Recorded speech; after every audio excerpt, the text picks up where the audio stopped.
Três passos para vencer as tentações. E logo no finalzinho nós estaremos também falando a respeito de 4 coisas que devemos fugir, que a Bíblia nos manda fugir. Por isso, se você ainda não é inscrito no nosso canal, se inscreve aí, já deixa sua curtida e roda a vinheta.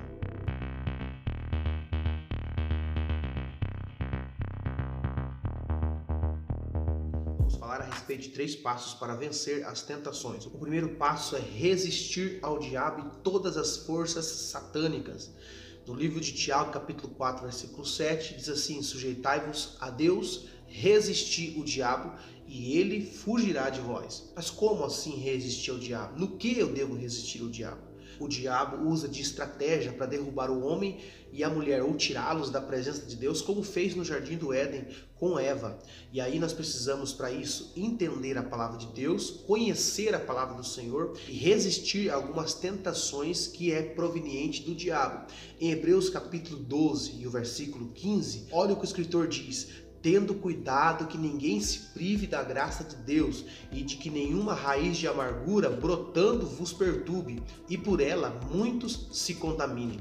Está aqui uma razão onde muitas pessoas têm perdido a sua salvação e outras mais perderão a sua salvação. Por quê? Porque permite que uma raiz de amargura brote dentro dele ou dentro dela, e é isso que tem levado muitas pessoas para longe de Deus. Vale lembrar você que o diabo, para nos vencer, ele não vai lutar contra a gente pessoalmente, ele não vai lutar com grande fúria para nos derrubar, não. A mesma tática que ele usou no Jardim do Éden com Eva, ele usa nos dias de hoje, ou seja, tentando se associar. E por não conhecer a Bíblia, muitas das vezes, as pessoas vão se associando a coisas que eles deveriam resistir, como por exemplo a raiz de amargura. Mas o que vem a ser a raiz de amargura? Sabe qual é o significado? É um ressentimento intenso contra Deus ou contra uma pessoa. Só que isso prejudica a pessoa amargurada ao ponto de deixar ela sem condições de entrar na presença de Deus em oração. Muitas das vezes a pessoa até diz que tem direito porque alguém ofendeu ela, porque alguém fez mal, porque alguém falou algo que ele não se agradou, que ela não se agradou. Mas isto impede essa pessoa de entrar na presença de Deus. E isso tem sido um dos motivos principais que tem levado pessoas à morte espiritual. Pessoas que estão dentro da igreja, mas não conseguem sentir a presença de Deus. Por isso que Paulo diz, tendo cuidado. Ele está nos ensinando a nós resistir à amargura. Se alguém nos ofendeu, se alguém nos fez um mal, temos que pedir perdão. Nós não podemos deixar que nenhuma raiz de amargura brote dentro de nós. Até porque agora nós precisamos nos encher do Espírito Santo.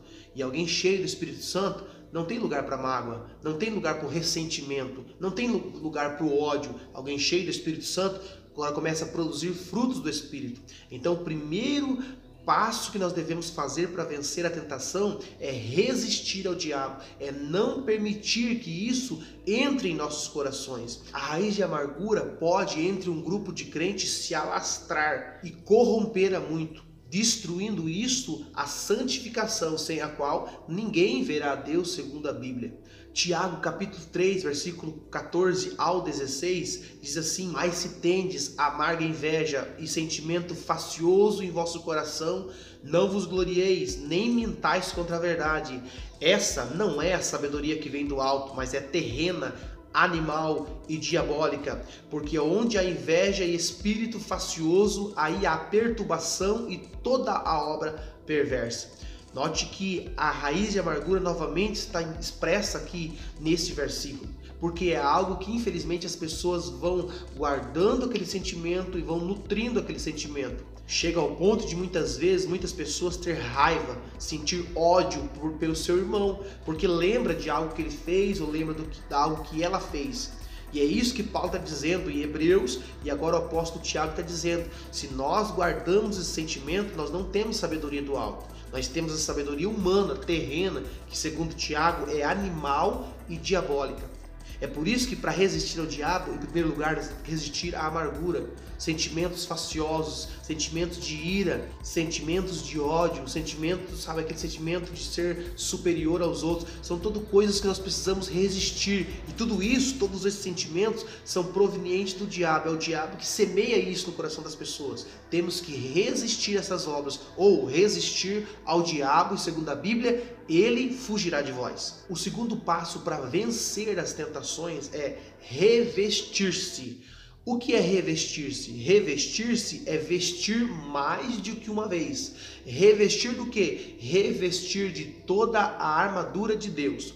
Em Efésios capítulo 6, versículo 11 diz assim: revesti-vos de toda a armadura de Deus, para que possais estar firmes contra as astutas ciladas do diabo. E ele continua dizendo que a nossa luta não é contra a carne, não é contra sangue, mas contra principados, potestades, contra os príncipes das trevas deste século, contra as hostes espirituais da maldade nos lugares celestiais. Portanto, tomai toda a armadura de Deus para que possais resistir no dia mau, e havendo feito tudo isso, ficai firmes. Por que muitas pessoas se afastam de Deus nos dias em que nós estamos vivendo?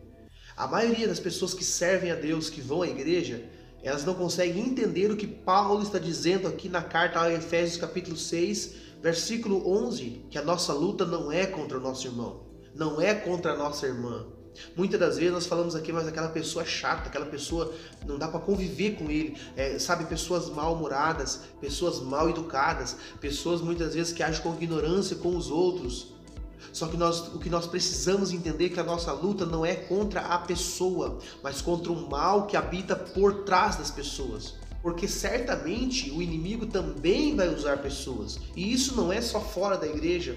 Às vezes ele vai usar pessoas dentro da igreja. Por isso nós precisamos entender que a nossa luta não é contra o homem, não é contra a mulher. Então, se nós estamos lutando uma guerra espiritual, como Paulo falou, nós precisamos vencer com ferramentas ou com armas espirituais. É o que Paulo fala aqui. Olha o que é interessante, capítulo 6, versículo 16 de Efésios, Paulo diz: tomando sobretudo o escudo da fé, com o qual podereis apagar todos os dardos inflamados do maligno. Então Paulo está dizendo que muitas das vezes nós sofremos ataques, e esses ataques também são em nossa mente.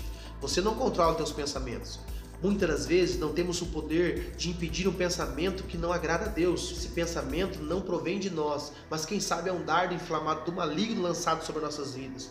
E o escudo aqui, ele protege geralmente a parte do coração. O problema não é pensar, o problema é quando desce para o coração. É por isso que nós usamos o escudo da fé. É por isso que Jesus falou sobre o pecado do adultério, e ele diz: qualquer que desejar com o seu coração. Ou seja, pode vir o pensamento, mas agora você está revestido, você rejeita, você joga fora aquele pensamento que não agrada a Deus. O problema não é pensar, o problema é descer para o coração, porque quando desce para o coração, você vai fazer de tudo para concluir aquele pensamento, aquele desejo, e isso se torna o pecado. Vamos falar sobre o terceiro passo para vencer as tentações. Fique comigo até o final aí, daqui a pouquinho, depois desse terceiro passo, nós estaremos falando a respeito de 4 coisas que a Bíblia nos manda fugir. Então fique comigo mais um pouquinho aí e nós já estaremos falando a respeito de 4 coisas a qual nós, cristãos, devemos fugir. O terceiro passo, não menos importante, é vigiar e orar. Mateus capítulo 26, versículo 41, Jesus disse para os discípulos lá no Getsêmani: vigiai e orai, para que não entreis em tentação. Vigiar aqui não se trata simplesmente de uma vigília sobre alguém ou sobre algo, mas sobre si mesmo. É manter a atenção sobre todos os pensamentos e atitudes praticadas aqui na terra. Recebemos o dom gratuito de Deus e agora nós somos salvos.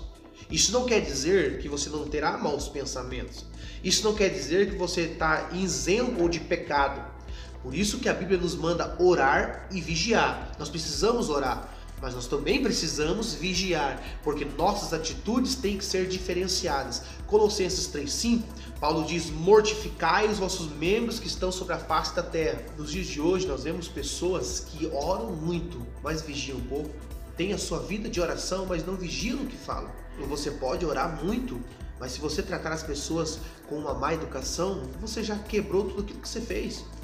Você pode ser uma pessoa que ora muito, mas se você tratar a tua família de uma forma indiferente, você acaba perdendo tudo que você fez. Você pode orar, jejuar muito, mas se você tratar as pessoas com ignorância, você perde tudo aquilo que você fez. É por isso que Jesus está falando aqui sobre vigiar e orar. Os discípulos estão com ele ali para a oração, e ele mesmo diz: orai comigo porque a minha alma está angustiada até a morte. E eles não entendem ali este momento e eles acabam por dormir. E nós não podemos culpar os discípulos por causa do tempo que Jesus orou no Getsemane. Porém, a ordem foi: vigiai e orai. O que iria acontecer depois? Jesus seria preso. Eles fugiram, eles ficaram sem direção. É exatamente isso que o mestre queria evitar quando disse: orai e vigiai. Nós temos que orar e vigiar em tudo, porque nós não sabemos o dia de amanhã. Nós não sabemos o que está preparado, o que vai acontecer daqui a pouco. Então, se você orar muito, mas não vigiar, você vai acabar caindo em tentação. Se você vigiar e não orar, você também vai cair em tentação. E Jesus usou os dois nomes aqui, vigiai e orai. Não só se referindo à nossa vida aqui, mas também ao arrebatamento. Nós precisamos estar prontos. Nós não sabemos o dia e nem a hora que Jesus vai voltar. Por isso, vigiai.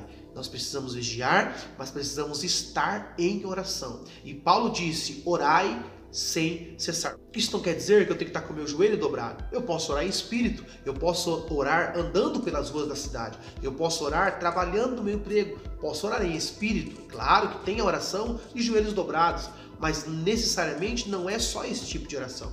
Falamos agora de 3 passos para resistir à tentação, agora nós vamos falar de 4 coisas que devemos fugir. Exatamente, 4 coisas que devemos fugir. Qual é a primeira dela? A imoralidade.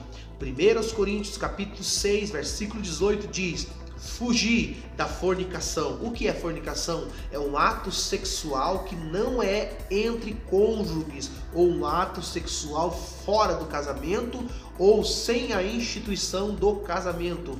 E olha o que diz mais: todo pecado que o homem comete é fora do corpo, mas o que fornica peca contra o seu próprio corpo. Por quê? Porque a Bíblia diz que o nosso corpo é templo do Espírito Santo, então ele tem que ser santificado. Nós vemos isso na Bíblia Sagrada, por exemplo, em Gênesis capítulo 39, a partir do versículo 12, olha o que diz a Bíblia: e ela lhe pegou pela sua roupa, dizendo: deita-te comigo. E ele deixou a sua roupa na mão dela e fugiu e saiu para fora. Aqui nós estamos falando sobre José, dentro da casa de Potifar. A mulher olhou para ele e disse: deita-te comigo, porque não há ninguém em casa. Potifar não está aqui e nem nenhum dos seus servos, então ninguém vai ver. E aí você vê que José fugiu. José poderia tentar resistir, mas José fez o quê? Fugiu. Sabe o que a Bíblia está nos ensinando aqui sobre imoralidade ou pecados sexuais?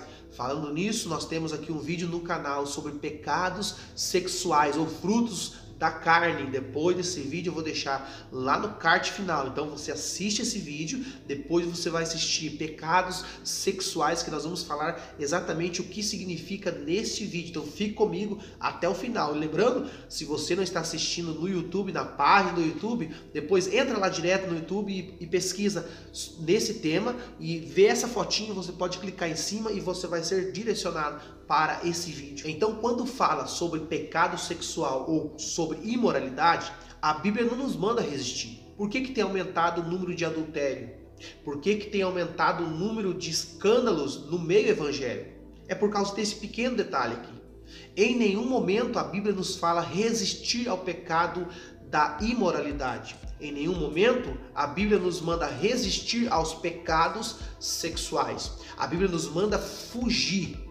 A Bíblia nos manda fugir, se afastar, porque a nossa carne, enquanto vivemos aqui, ela é propensa ao erro, propensa ao pecado.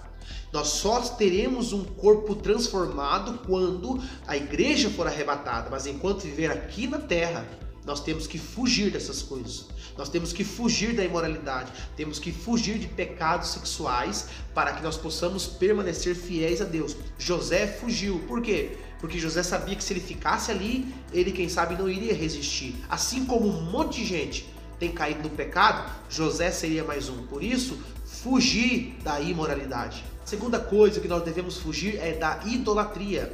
1 Coríntios capítulo 10, versículo 14 diz: portanto, meus amados irmãos, fugi da idolatria. Lembrando você também que nós temos aqui no canal um vídeo chamado Idolatria Evangélica. Então, logo depois, lá no card final, vou deixar também esse vídeo Idolatria Evangélica. Porque você vai dizer: pastor, fugir da idolatria. Como fugir da idolatria? Eu recebi a Cristo.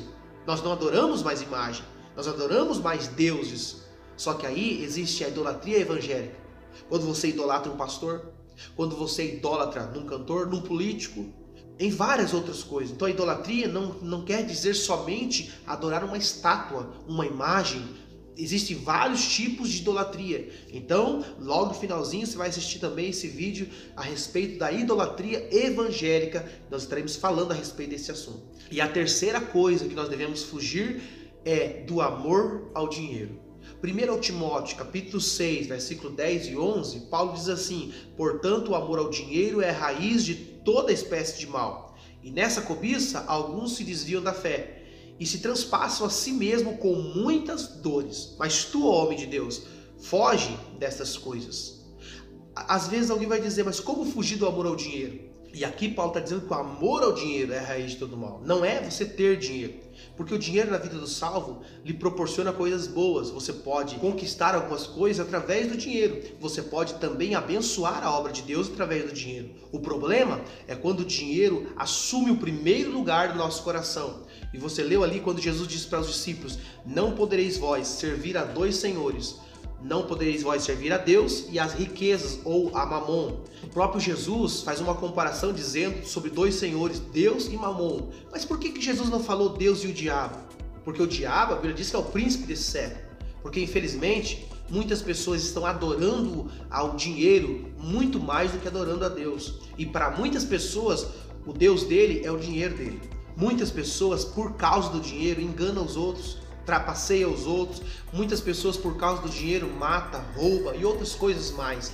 O dinheiro no bolso é bênção, o dinheiro no coração é maldição. Por isso nós precisamos ou adorar a Deus ou adorar Mamon.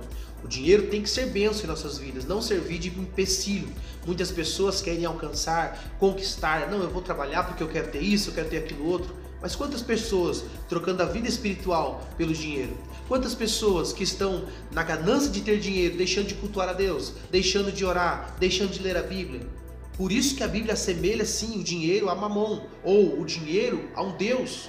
Por isso nós precisamos fugir do amor ao dinheiro. Use o dinheiro para que ele seja bênção na tua vida, na vida das pessoas ao teu lado, mas não sirva ao dinheiro. Ele sim tem que servir a nós. E a quarta coisa, não menos importante, que nós devemos fugir é das paixões da carne. 2 Timóteo capítulo 2, versículo 22, Paulo diz assim: foge também das paixões da tua mocidade. Como eu disse, Colossenses 3,5 diz que nós precisamos mortificar os nossos membros que estão sobre a face da terra. E Paulo faz uma lista ali. Você é cristão, recebeu a Cristo, recebeu o Senhor, mas você tem uma carne. Você recebeu a Cristo, recebeu o Senhor, mas a tua carne continua sendo carne. Então tem certas situações que você tem que fugir, você tem que se afastar. E aqui podemos também falar sobre o namoro. O namoro do cristão, ele precisa ter um limite. Se eles ultrapassarem esse limite, eles estarão pecando contra Deus, sim, porque é um pecado contra Deus, e muitas das vezes até sofrer por causa disso. Então por isso que Paulo está dizendo que nós temos que fugir das paixões da sua mocidade. Muitas das vezes a palavra paixão aqui simboliza algo ardente, algo que as pessoas não têm o controle sobre elas. Então por isso nós devemos fugir. Como eu disse, por mais que nós temos Deus, temos o Espírito Santo, nós também temos que lembrar que temos um corpo. E o corpo, como diz o apóstolo Paulo, o corpo luta contra o Espírito e o Espírito contra o corpo. O corpo querendo fazer a vontade da carne, mas o Espírito querendo fazer a vontade de Deus. Se você tentar resistir a essas quatro coisas, não tem quem saia vencedor. Você vai acabar caindo e perdendo, quem sabe, a tua vida espiritual com Deus, ou prejudicando a sua vida espiritual com Deus. Então a Bíblia nos manda fugir. Melhor eu fugir, mas não perder a presença de Deus. Que Deus em Cristo Jesus continue vos abençoando. Eu peço para você compartilhar esse vídeo. Se você ainda não é inscrito no nosso canal, se inscreve aí, já deixa sua curtida e deixa também o seu comentário, que isso nos ajuda muito também. E fiquem todos na paz do Senhor Jesus.